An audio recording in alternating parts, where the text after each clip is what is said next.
로마서 1장 7절 로마에서 하나님의 사랑하심을 받고 성도로 부르심을 받은 모든 자에게 하나님 우리 아버지와 주 예수 그리스도로부터 은혜와 평강이 있기를 원하노라. 바울은 하나님께서 로마의 그리스도인들을 성도로 부르신 은혜에 대한 감사와 감동이 넘쳐 그들 위해 이렇게 축원합니다. 그런데 이 서신을 작성할 때만 하더라도 바울은 물론이고 로마교회 교인들도 머지않아 그들에게 닥쳐올 끔찍한 시련과 박해를 전혀 예상하지 못했을 겁니다. 로마 제국은 정복지의 고유 종교들을 인정했기 때문에 성령 강림 사건 이후 로마로 예수님에 대한 이야기가 널리 전파되면서 교회가 생겨났고 또 계속 성장해 갔죠. 그러다가 바울이 로마서를 기술한 것이 AD 57년경으로 추정하는데 그 후 AD 64년의 여름에 로마에서 대화재가 일어나서 로마의 3분의 2가 불타버리는 대형 참사가 발생했었죠. 그런데 당시 황제였던 네로가 신도시를 건설하려고 고의로 방화를 했다는 소문이 돌자 민중의 분노를 의식한 네로는 당시 황제 숭배를 우상 숭배로 생각하고 거부하던 기독교인들을 방화범으로 몰아서 탄압하기 시작했죠. 로마 역사가인 타키투스가 기록한 연대기에 보면 네로는 그리스도인들을 체포하고 신문하면서 방화제를 뒤집어 씌워서 맹수에 찢겨 죽임을 당하도록 했을 뿐만 아니라 십자가에 매달아서 불을 붙이고 야간에 가로등으로 쓰는 식의 이루 말할 수 없을 정도의 잔혹한 탄압을 자행했죠. 그 후 네로는 폭정으로 백성들의 신망을 잃고 자살하고 말지만 기독교 탄압은 그 다음 황제들도 예외가 아니었죠. 그리스도인들에 대한 박해가 극심해지자 교인들은 비밀 결사대처럼 은밀하게 만나서 예배를 드릴 수밖에 없었는데 그때 그들이 암호로 물고기를 그리는 장면을 영화 같은 데서 보신 적이 있죠.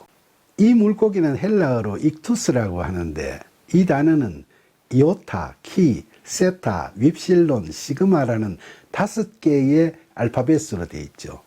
이 알파벳이 첫 글자로 되는 중요한 단어는 예수스, 크리스토스, 테오스, 휘오스, 소조메테라는 단어가 있는데 그 뜻은 예수 그리스도 하나님 아들 구원자라는 뜻이고 이 단어들을 합치면 예수 그리스도는 하나님의 아들이시고 우리의 구원자이십니다 라는 바로 그리스도인의 신앙 고백이 되는 겁니다.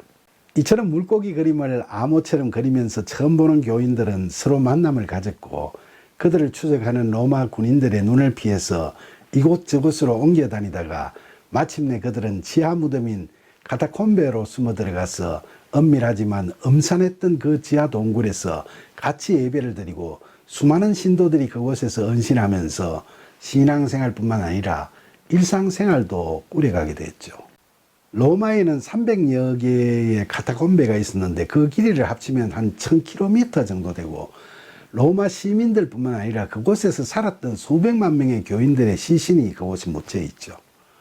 박해받던 로마 교인들은 이런 조악한 지하 무덤을 신자들이 같이 예배드리고 교제하는 장소로 활용했을 뿐만 아니라 아예 수많은 성도들이 그곳을 생활터지인 피난처로 삼고 살았으며 또 죽었어도 그곳에 묻히게 됐던 거죠. 로마에 가서 이 카타콤베를 찾아가 보니까 그 어둡고 침침하고 답답했던 지하 묘지에서 그토록 오랜 세월 동안 대를 이어서 신앙을 지켜온 로마 초대 교인들의 돈독한 신앙심에 고개가 저절로 숙여지고 그들의 아프고 힘들었던 삶의 과정을 상상해 보면 가슴이 시립니다.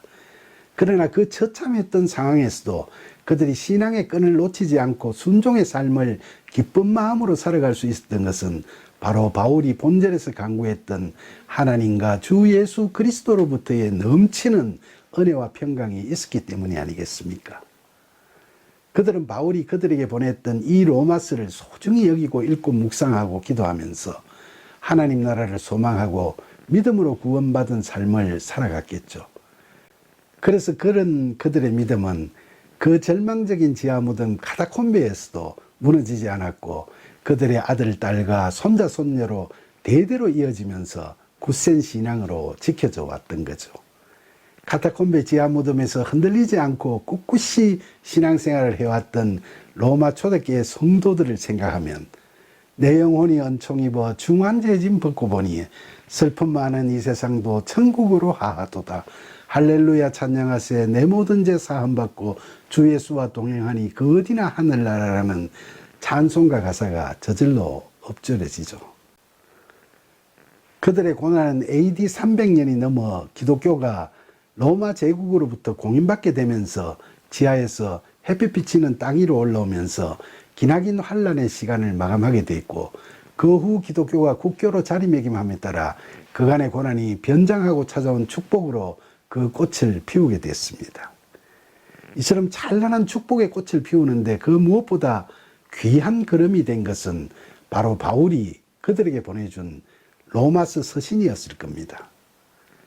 그들이 환난 중에서도 바울의 이 복음을 붙잡고 그들의 믿음을 지켜왔기 때문에 그들은 예수님께서 의를 위하여 박해를 받는 자는 복이 있나니 천국이 그들의 것임이라고 하신 말씀에 산 증인이 되는 삶을 살았고, 이러한 그들의 헌신이 정언이 되어 예수 그리스도의 복음은 살아있는 하나님의 말씀으로 지금도 널리 선포되고 있는 겁니다.